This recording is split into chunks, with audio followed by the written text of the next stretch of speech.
Kejaksaan Negeri Kejari, Pariaman, Sumatera Barat, Sumbar, mengembalikan berkas perkara pemerkosaan dan pembunuhan gadis penjual gorengan kepada penyidik kepolisian. Pengembalian atau P19 ini dilakukan karena jaksa peneliti menemukan indikasi pembunuhan berencana dalam kasus ini. Sehingga dalam pemberitahuannya atau P18, jaksa meminta penyidik menyertakan pasal 340 KUHP, pasal pembunuhan berencana, dalam berkas perkara. Kepala Kejaksaan Negeri Kejari, Pariaman, Bagus Priyonggo mengatakan, berkas perkara telah dikembalikan kepada penyidik pada awal pekan ini untuk dilengkapi.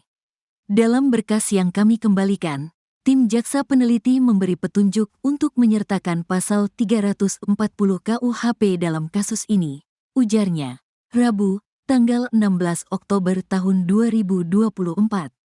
Bagus menjelaskan, indikasi pembunuhan berencana ini ditemukan pihaknya setelah melihat hasil rekonstruksi yang berlangsung beberapa waktu lalu. Jadi kami berikan petunjuk pada penyidik untuk mengembangkan potensi pasal 340 KUHP, katanya. Bagus menambahkan, sesuai dengan ketentuan hukum acara pidana, pihak penyidik memiliki waktu selama 14 hari untuk melengkapi berkas yang dikembalikan. Perlu diketahui, kasus pemerkosaan dan pembunuhan gadis penjual gorengan ini terjadi Kecamatan 2 Tanda Kali 11 Kayu Tanam, Kabupaten Padang Pariaman, Sumbar.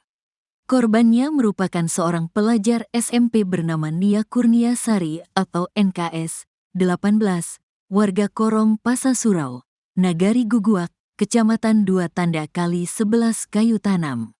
Nia kesehariannya menjual gorengan di sekeliling kampung, sehingga kasus ini disebut dengan kasus gadis penjual gorengan.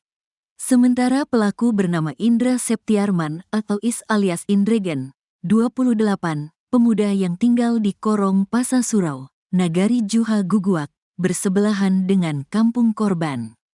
Pembunuhan dan pemerkosaan ini terjadi pada Jumat, tanggal 6 September tahun 2024, saat korban dinyatakan hilang oleh keluarga lantaran tak kunjung pulang setelah pergi menjual gorengan.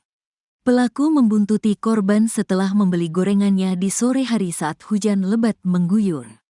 Korban dibekap dan diikat dengan tali dan dibawa ke area perkebunan warga untuk diperkosa dan dikuburkan. Adapun jasad Nia ditemukan terkubur tanpa busana di lereng bukit kebun warga yang tak jauh dari kediamannya pada Minggu, tanggal 8 September tahun 2024. Indregen sempat buron selama 10 hari setelah melakukan aksi bejatnya. Ia ditangkap polisi pada Kamis, tanggal 19 September tahun 2024, di loteng rumah kosong di Jorong Padang Kabau, Nagari Kayu Tanam. Karena perbuatannya, Indregen terancam hukuman mati.